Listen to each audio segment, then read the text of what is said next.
quero te convidar para te inscrever no meu canal do YouTube, Engenheiro Zine, para estar acompanhando os nossos cafés. O nosso convidado de hoje é Ayrton Dipp, formou-se em Engenharia Civil pela Universidade Federal do Rio Grande do Sul, elegeu-se prefeito do município de Passo Fundo e tornou-se deputado federal por 2 mandatos. Ayrton, muito obrigado por ter topado o convite de estar aqui com a gente hoje.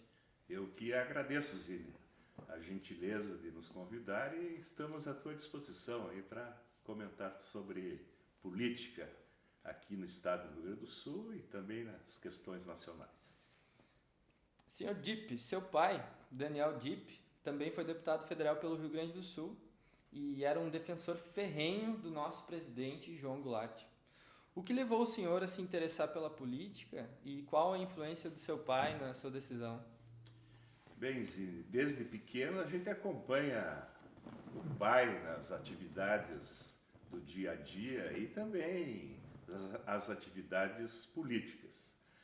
E eu me formei aqui na Universidade Federal do Rio Grande do Sul, casei e comecei a trabalhar no município de Porto Alegre, engenharia estrutural, mas 3 anos após a minha formatura, eu retornei para Passo Fundo, atuando como secretário de obras do município de Passo Fundo e atuando também na engenharia estrutural. E esse retorno a Passo Fundo, sem dúvida alguma, aproximou muito a questão do nome Dipp, com a lembrança do pai, que já depois veio a falecer, e eu acabei sendo candidato a prefeito em Passo Fundo. Tivemos sucesso juntamente com meu vice Salton, numa eleição bastante disputada, e a partir dali a caminhada sempre foi política até alguns anos atrás.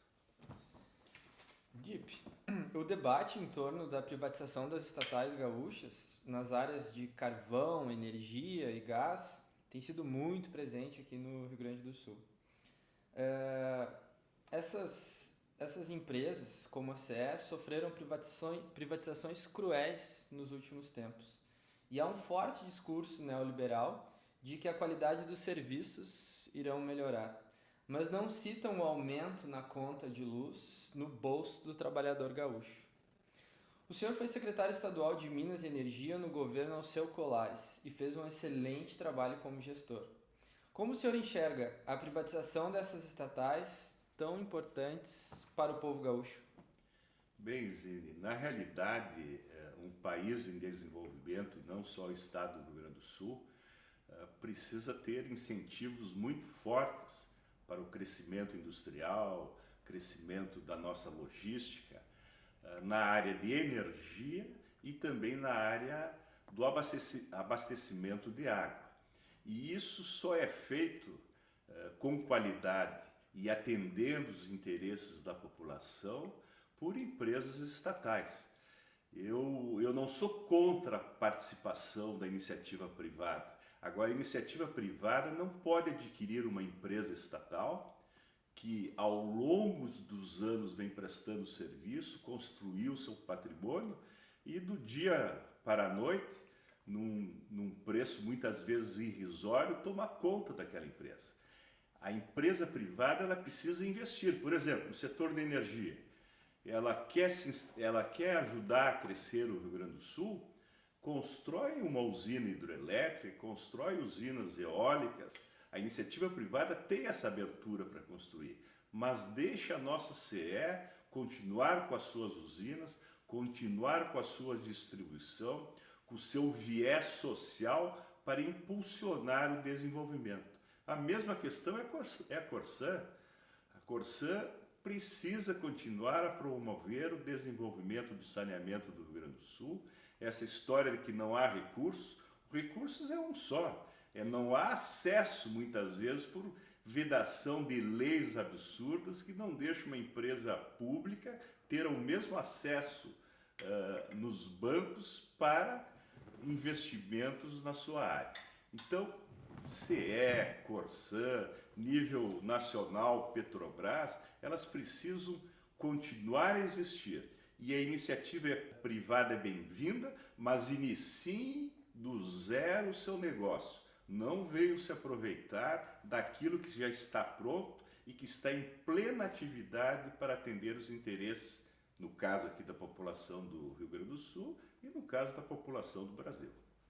Genial. O senhor iniciou a sua trajetória política ainda na década de 80, quando se filiou ao PDT. Sempre se posicionou fortemente em defesa da soberania nacional. Hoje, nosso principal símbolo de soberania é a Petrobras, que também está sendo ameaçada de privatização pelo governo Bolsonaro. Desde a sua criação, a Petrobras se colocou como indutora da economia brasileira, auxiliando na geração de emprego e na industrialização do país. Quais consequências o senhor enxerga para o Brasil caso a Petrobras seja privatizada? E nesse caso da Petrobras, a visão do nosso governador Brizola era uma visão nacionalista. Nós precisamos do petróleo para proporcionar o desenvolvimento das nossas indústrias, tanto indústrias que vêm se instalar no estrangeiro, como indústrias nacionais, e promover a integração do nosso país através do transporte. E, infelizmente, o que está sendo feito com a Petrobras é fatiá-la e vender partes da Petrobras para iniciativa privada. Mas qual é o intuito? O intuito é favorecer sempre os investidores. A Petrobras poderia manter as suas refinarias, que foi retirada nesses últimos anos, tanto pelo governo Temer como pelo governo Bolsonaro, e mantendo as suas refinarias, nós teríamos o seguinte projeto de preços no país.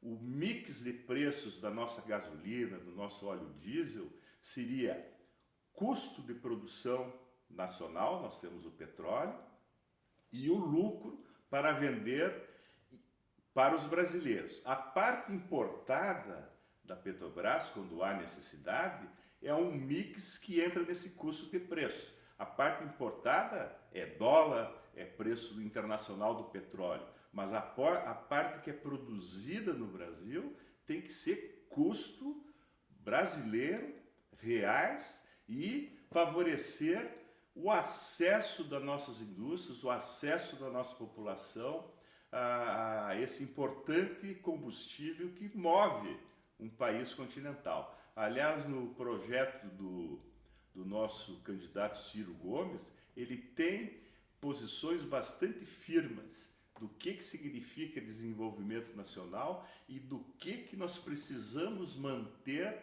para que se possa buscar esse desenvolvimento. E isso não está sendo feito e está essa situação muito difícil no país, com uma situação assim que, como se a solução fosse retirar o tributo do Estado para que se pudesse abaixar o preço. Isso é utopia. Nós precisamos dos tributos para atuarmos na educação, atuarmos na saúde. Agora, fecho totalmente com essa situação. Não há por que não termos um mix para o mercado interno e preços internacionais daquilo que nós produzimos. Vamos vender o que nós produzimos em dólar, vamos vender em preços internacionais. Agora, o nosso mercado não tem explicação essa situação que está acontecendo. É um absurdo, né? A gente exportar o óleo bruto e importar ele processado, né? Eu, como engenheiro químico, acabo vendo vários colegas desempregados trabalhando com Uber, enquanto a gente está fechando refinarias ou refinarias com capacidade ociosa e a gente pagando pelo emprego gerado nos outros países, afinal de contas, né? A empresa mais lucrativa do mundo é uma empresa de petróleo bem administrada. A segunda empresa mais lucrativa do mundo é uma empresa de petróleo mal administrada. Então, entregar nosso patrimônio, nossa soberania para o mercado investidor, né? O próprio Ciro, aliás, o senhor tinha dito nos bastidores ali que não estava acompanhando a política, mas está afiadíssimo aí, acompanhando o nosso presidenciável, Ciro Gomes. Ele teve um react, né? Onde o Moro colocava que tem que privatizar a Petrobras, vai privatizar a Petrobras, e aí o Ciro responde, né, que em diversos países do mundo são empresas estatais. Aí deu exemplo do México, da China, da Venezuela, Arábia Saudita, e onde não é estatal, que é nos Estados Unidos, mas que os Estados Unidos entram até em guerra para defender Sim. as empresas de petróleo deles, né? E se isso fosse investigado a fundo, é um crime contra o patrimônio brasileiro. Quando você fala tanto em corrupção, essa venda de refinarias é uma articulação com o capital estrangeiro muito complicada. O que nós estamos retirando da economia brasileira para darmos a poucos investidores em função da Bolsa é uma coisa assim fora do comum. Deep, os desafios de mobilidade urbana são temas recorrentes nas eleições estaduais há várias décadas. Um dos principais problemas do nosso estado é a ausência de asfalto em algumas regiões. Um levantamento feito pela FAMURS indicou que há cerca de 1.517 quilômetros de ligações municipais não pavimentadas no nosso estado, geralmente em bairros carentes. O senhor, como engenheiro civil, poderia nos explicar quais são os impactos para essas populações com a ausência de pavimentação asfáltica na região? O asfalto significa um transporte ou municipal, ou regional, ou nacional, com qualidade. Um bom piso de asfalto numa estrada, numa rua, dá segurança no transporte coletivo, dá segurança no transporte de cargas, enfim, é fundamental. E cabe aos gestores, tanto nos municípios como nos estados e na própria União, buscar cada vez mais recursos para suprir essas deficiências. Particularmente como prefeito municipal de Passo Fundo, nós conseguimos, através de um núcleo técnico na prefeitura municipal, quando assumimos em 2005, nas duas últimas gestões, realizar muitos projetos encaminhados ao Banco Interamericano de Desenvolvimento e conseguimos recursos para asfaltar principalmente os nossos bairros no município de Passo Fundo, mas também na época enviamos muitos projetos ao governo federal e gradativamente esses projetos foram aprovados, inclusive a fundo perdido, e que iniciaram-se na nossa gestão e 8 anos ainda após a nossa gestão estavam sendo feitos projetos aprovados lá atrás, em anos anteriores, a fundo perdidos, para resolver essa situação. Asfalto significa qualidade de vida.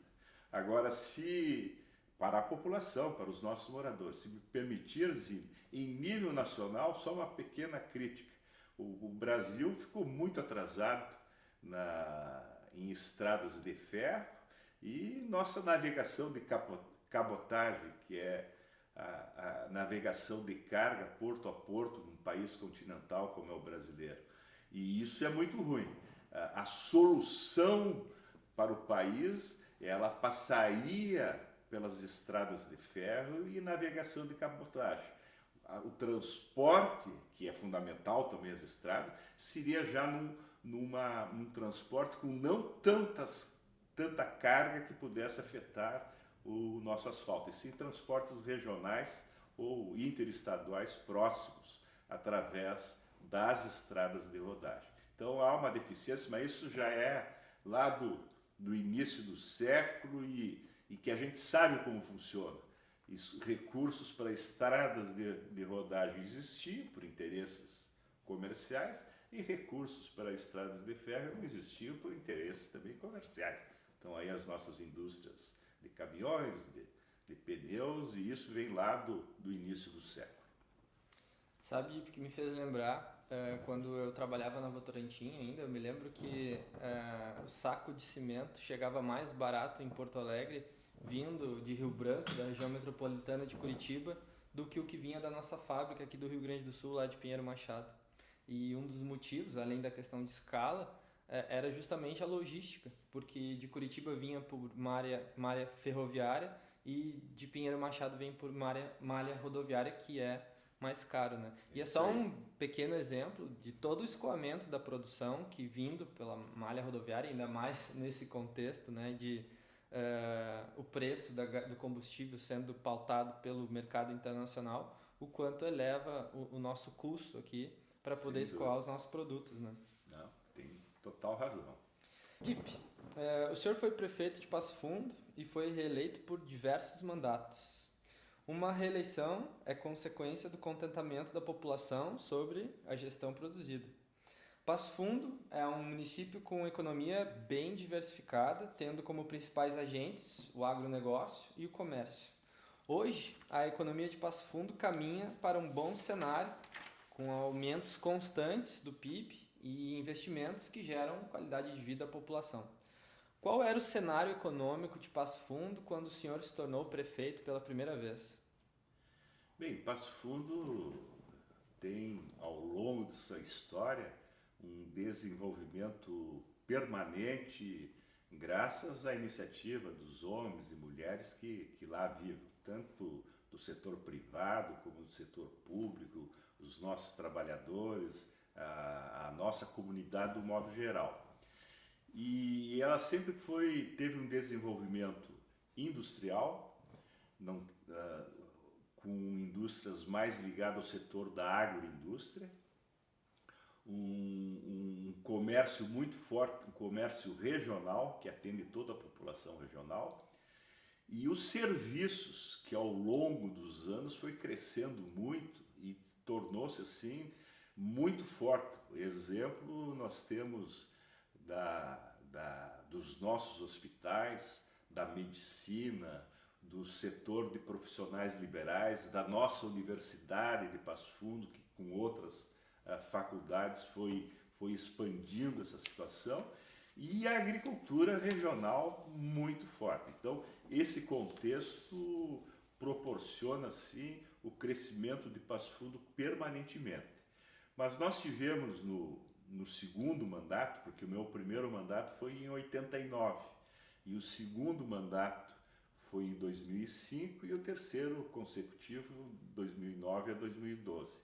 Nesse segundo, em 2005, a Prefeitura Municipal, na nossa gestão, nós formamos assim uma parceria muito forte com os empresários, com os trabalhadores, com os políticos, do modo geral, dos mais diferentes partidos, para incentivar a atração de novos investimentos em Passo Fundo, principalmente no setor industrial, para alavancar, e também no setor de logística. O setor de logística, particularmente, foi uma visão que eu tive, porque ele fortalece muito o retorno de ICMS para o município.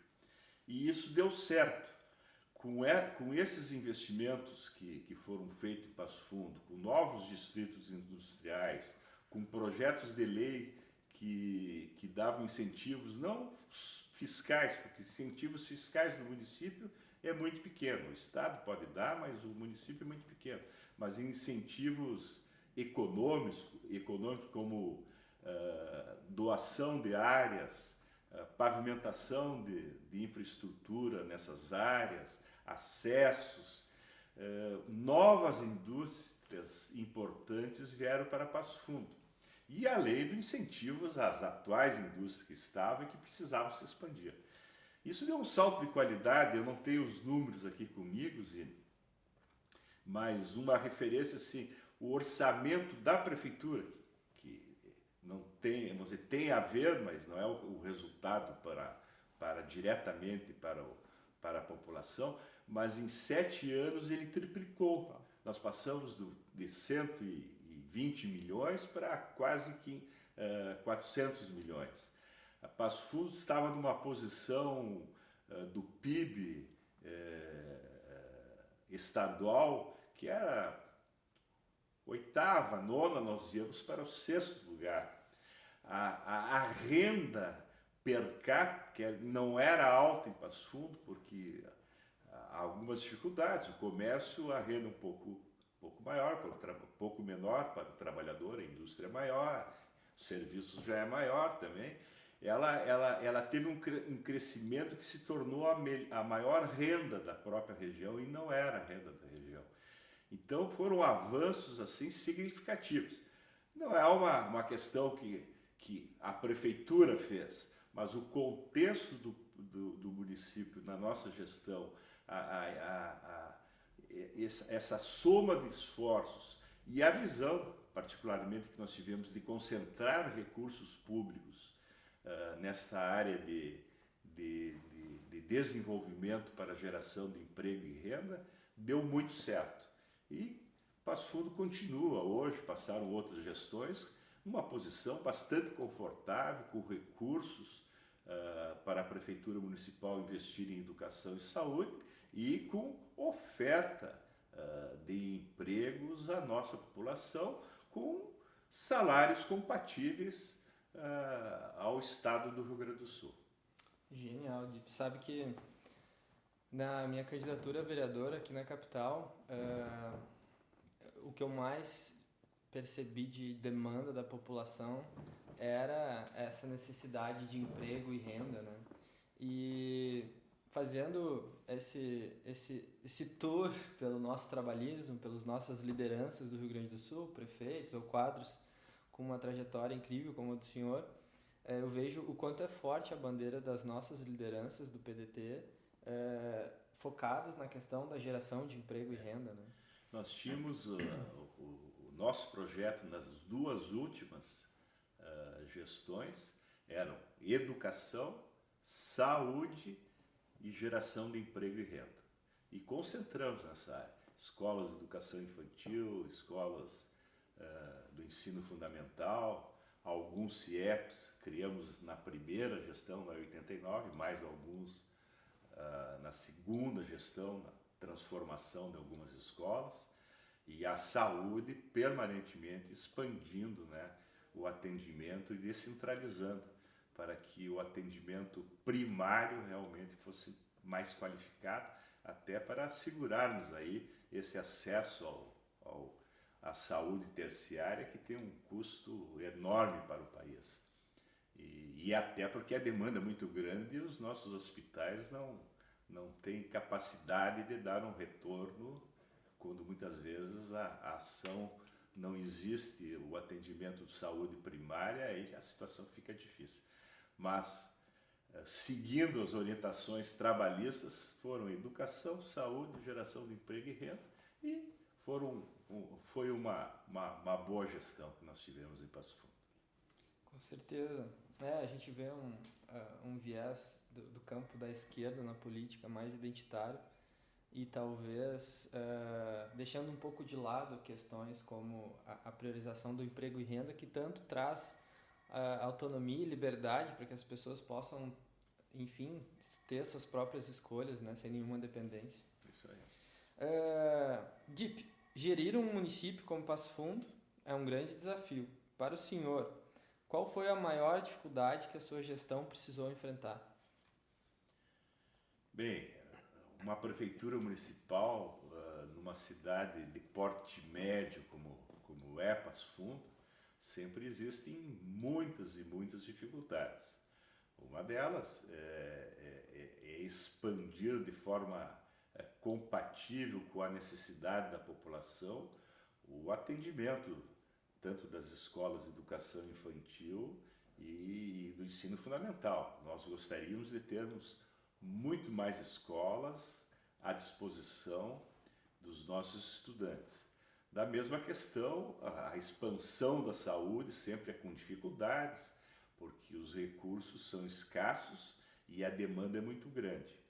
Mas eu poderia dizer que as dificuldades que nós tivemos mesmo foram em relação ao anseio da população e expandir de forma assim muito rápida na pavimentação. A população quer um resultado imediato de que a sua região pudesse estar totalmente pavimentada, com saneamento básico, com esgoto pluvial para escoar águas da chuva, e nós concentramos muitos projetos, construímos muito nesse setor, mas as dificuldades de aprovação de projetos, tanto no Banco Interamericano como no próprio governo, é mais lenta. Foram aprovados, mas nós não tivemos a capacidade de iniciarmos as obras e concluirmos no nosso governo. E quando tu começa, por exemplo, saneamento básico, quando tu inicia a reformulação do saneamento básico, que nós investimos com a Corsan muito em Passo Fundo, passamos lá de um índice de 30% para 60% do saneamento básico da cidade, mas quando tu começa a abrir ruas para colocar o saneamento básico, muitos não compreendem a dimensão do que significa de saúde. E eu me lembro ainda como prefeito municipal que a reclamação dizia: pô, Dip, minha garagem lá não consigo botar meu carro porque abriu a rua. Quer dizer, a dimensão não era resolver um problema de saneamento, de saúde, e sim o conforto de ter o acesso de uma rua pavimentada na sua garagem, que é compreensível, mas como uma cidade de porte médio, tu que também é do interior, ela é uma cidade de porte média, eu entendo que é pior que eu digo assim, é mais difícil do que governar o município, por exemplo, de Porto Alegre. Por que é mais difícil? Porque a cidade de porte médio, tu tem que ter projetos importantes a médio e longo prazo e executar no seu município, que é uma cidade de porte médio, e por outro lado tem o dia a dia de uma cidade pequena do interior, onde o prefeito é cobrado na sua residência, aonde vai, todo mundo se conhece, mesmo sendo uma cidade de 200 mil habitantes, tu é cobrado diariamente, que não é o caso numa capital, porque muitas vezes o prefeito fica um pouco mais distante, um pouco mais, não tanto, porque os nossos prefeitos aqui em Porto Alegre também sempre foram muito de ir para a rua e o corpo a corpo com a população. Mas uma cidade de porte médio, eu tenho absoluta convicção, é mais difícil que uma cidade pequena e mais difícil que uma cidade de capital. Esse ponto do saneamento básico, dá para entender por que no Rio Grande do Sul a gente tem índices tão baixos, né, de tratamento de esgoto. É justamente talvez por muitas lideranças não enfrentarem essa necessidade, né, de talvez alterar a rotina das pessoas até que tu implante a rede para coletar, né? E mesmo colocando, um dos grandes desafios é tendo a rede à disposição, é se conectar, né? Hoje a gente está com uma capacidade instalada para tratamento de esgoto de 10 mil litros por segundo para todos os quase 12 milhões de gaúchos, e está ocupando 5 mil litros por segundo, porque tem 5 mil ocioso porque estações de tratamento não existem. Ou aquelas estruturas que existem estão com a capacidade ociosa, porque as pessoas não se conectam na rede né? Mas é um desafio aí, né, daqui para frente. Dip, qual foi a principal mudança promovida pela sua gestão em Passo Fundo? Sem dúvida alguma, foram os investimentos específicos na área de geração de emprego e renda. Passo Fundo, ao longo dos meus 8 anos, recebia muitos elogios de todo o estado do Rio Grande do Sul pela captação de grandes investimentos na nossa cidade. E 4 foram simbólicos. A BS Bios, que é uma grande indústria de biocombustível, que já nos 2 primeiros anos do nosso governo, com as mudanças que nós fizemos naquilo que eu relatei anteriormente, foi possível receber em Passo Fundo. A Italac, uma grande indústria nacional de laticínios, que movimentou também com a BS Bios toda a agricultura regional, né? Soja, leite, foi assim muito importante. Tivemos a retomada do investimento da Ambev na nossa cidade há muitos e muitos anos atrás, lá na década, não é tanto, de 70, a Brahma, que deu origem também à Ambev, foi fechada no município de Passo Fundo, e 80, década de 80, 70, e depois do nosso governo nós conseguimos uma grande indústria de cevadas para que pudesse abastecer aí o estado do Rio Grande do Sul na produção de cervejas. Então foi importante. Tivemos um investimento importante que infelizmente depois ele acabou fechando, que foi a Manitowoc, uma empresa americana de grandes guindastes, que se instalou, só tinha representação no país, em São Paulo, e com a Copa do Mundo, com o mercado da América do Sul, acabou se instalando, queria se instalar na região sul. Nós conseguimos no município de Passo Fundo, com todos aqueles investimentos e incentivos econômicos, mas depois de alguns anos eu já não era mais prefeito e houve o fechamento. Claro, se encaminha para outro setor toda a estrutura da Manitowoc, mas foi uma perda lamentável, né, para o país, porque é uma indústria importante que o Brasil voltou a importar então dos Estados Unidos. Mas geração de emprego e renda, eu tenho absoluta convicção de que foi fundamental naquele momento para o atual momento e o futuro da nossa cidade. Eu gostaria também de salientar duas conquistas fundamentais que nós tivemos, que está ligada à geração de emprego e renda, mas também está ligada à educação. Logo que nós assumimos em 2005, nós fomos atrás de um IFET, o IFSU. Conseguimos um investimento do governo federal em Passo Fundo, da escola técnica, para atender toda a região e para proporcionar a que mais pessoas pudessem se qualificar no setor industrial, de informática aqui na região de Passo Fundo.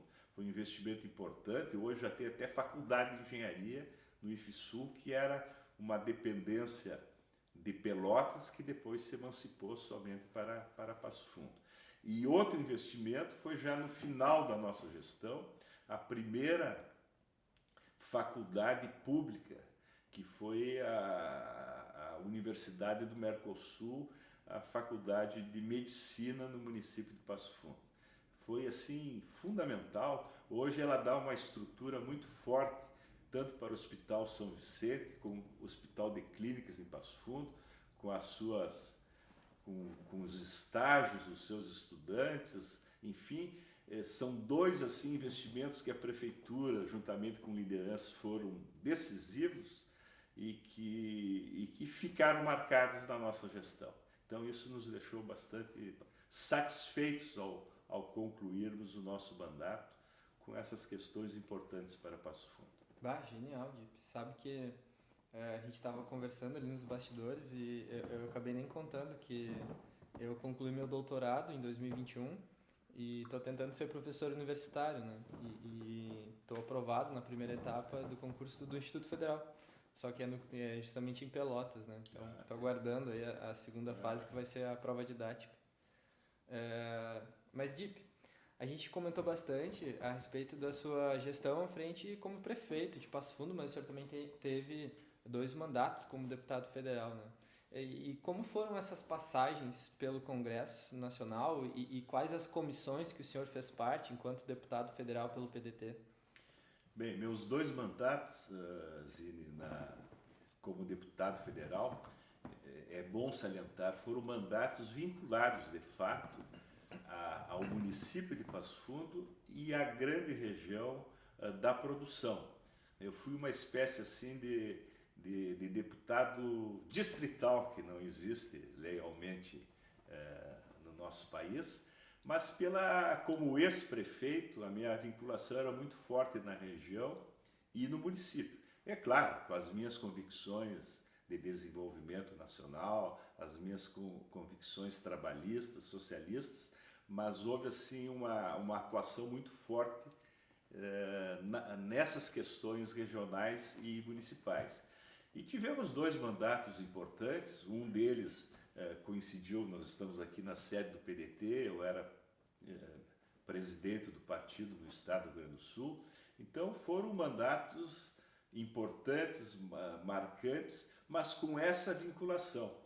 E creio que construímos assim algumas atuações muito fortes, porque nós pegamos o governo do presidente Fernando Henrique, onde tentava privatizar Banco do Brasil, privatizar Caixa Federal, depois com a reação do PDT Vale. e outros partidos de convicções sociais mesmo, conseguimos mudar, mas foram mandatos marcantes.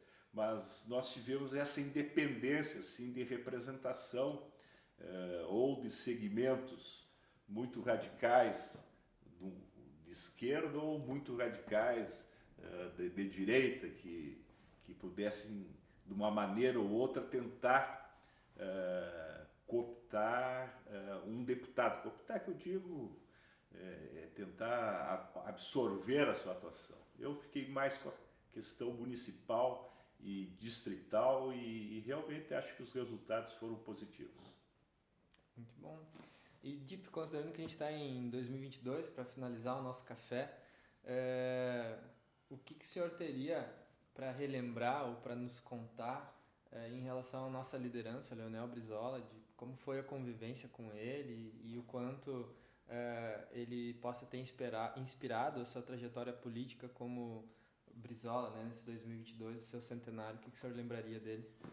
Bem, o governador Brizola é uma referência para o estado do Rio Grande do Sul, para o estado do Rio de Janeiro e para o país, porque as suas convicções, as suas posições, elas são assim coerentes e elas são posições de que o Brasil hoje necessita e muito, na área da educação, na área social, na área trabalhista. E nós tivemos assim uma vinculação muito grande, porque como tu fizeste referência no início, meu pai ele era um político do antigo PTB, teve num período da sua atividade uma relação muito próxima também do Jango, Brizola, houve alguns afastamentos pontuais aqui ou acolá, mas teve essa ligação. E quando eu fui candidato a primeira vez a prefeito de Passo Fundo, e foi a primeira candidatura em 88, quando eu me elegi, Brizola estava voltando do seu exílio. E uma posição assim, muito, muito forte. A gente ainda estava iniciando uma atividade política, com 30 e poucos anos, assim, a prefeitura municipal, naquela época era muito jovem para uma prefeitura municipal. Nós recebemos Brizola no município de Carazinho e fomos com ele para Passo Fundo. E a entrada, tu conheces Passo Fundo, da Avenida Brasil, lá no Boqueirão, até chegar na Gário, onde seria o comício, tinha uma multidão na avenida inteira, assim, que nós em cima do caminhão, foi uma coisa fora do comum. Eu vi senhoras atirarem lenços, o homem atirar chapéu, era uma loucura aquilo. E claro, sem dúvida alguma, com um cabo eleitoral que nem o Brizola, facilitou e muito a nossa eleição a prefeito municipal, mas depois, como presidente do partido, eu tive passagens assim muito fortes com o Brizola. Aprendi a conhecê-lo bem, era a sua vontade, muitas vezes ele realmente sempre foi muito forte nas suas posições, algumas vezes até com determinados atritos, mas tem que se reconhecer que ele tinha sempre uma visão buscando o bem comum do país e irretocável. Então, o Brizola faz muita falta. E esses dias ainda eu vi mais uma vez, isso é público, não é nenhum relato particular com o Brizola, que já tivemos tantas viagens juntos, mas o relato público, que eu vi, acho que até na rede aqui do próprio partido, aquele debate que ele teve com o Fernando Henrique sobre as escolas de ensino integral, que o Fernando Henrique faz uma pergunta dizendo que, não querendo assim dizer, mas usou, olha, é muito caro essas escolas de tempo integral, o pessoal está dizendo que o custo é muito alto, e o Brizola mas responde assim, ó, custo caro é ignorância no país. A escola em tempo integral, isso aí vai mudar a nossa...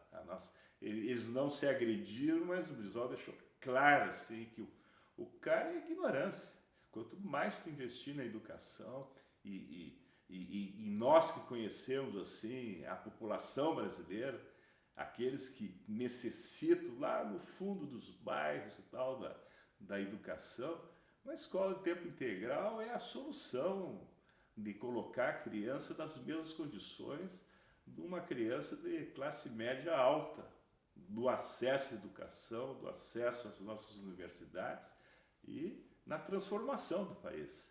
Então, esse debate do Brizola, até vou sugerir para o nosso presidente Ciro Simone, ele tem que ser reproduzido agora durante a campanha, porque é uma coisa assim que tu olha, que quem não se choca com a afirmação que foi dada pelo Fernando Henrique e a resposta do Brizola, não pode compreender o que significa um país continental como o Brasil com tantas dificuldades. Eu estou lendo o livro do Wendel Pinheiro sobre um tempo bem melhor para se viver, inclusive foi o slogan de campanha de 89 do Brizola, e ali mostra essa trajetória aqui no Rio Grande do Sul da erradicação do analfabetismo com as brizoletas. Foram mais de 6.000 construídas, né? E quando ele chega no Rio de Janeiro, quanto ele aprimora esse projeto, chamando Darcy Ribeiro para um projeto pedagógico, chamando Oscar Niemeyer para um projeto estrutural, e potencializa por meio dos CIEPs em regiões, bairros que não têm condições, e era numa época em que a gente não tinha o SUS como ele está posto hoje. Então na escola dava assistência à saúde, dava assistência odontológica, dava assistência social, psicólogo, promovia esportes. Era extraordinária a ideia, e uma pena que tenha entrado, como o senhor relembrou desse trecho do FHC, por uma questão ideológica, né, a falta de compreensão, falta de visão, não deram continuidade nessa proposta, né, felizmente. Só para encerrar, Zino, para não faltar a oportunidade, eu quero agradecer o convite que tu fizeste. É importante que a gente possa conversar com um engenheiro, colega, né, e jovem, que dedicado aí às questões trabalhistas e que tem aí uma atuação ainda ao longo dos próximos anos dentro do nosso PDT e que possa continuar com essa bandeira. O Brizola, engenheiro, tu és engenheiro, tem tantos outros engenheiros aí que conseguiram administrar municípios no nosso país e que é uma liderança aí que tem que ser fortalecida dentro do PDT e pelas condições que tu tens. Quem sabe lá logo estará aí nos representando em alguma instância no estado do Rio Grande do Sul. Então, muito obrigado pelo convite. Obrigado, Dip, obrigado pela presença, e aqui fica um mimo de ter participado do nosso programa do Café. Muito obrigado. Reforço o convite para tu te inscrever no nosso canal e estar acompanhando os nossos programas. Então...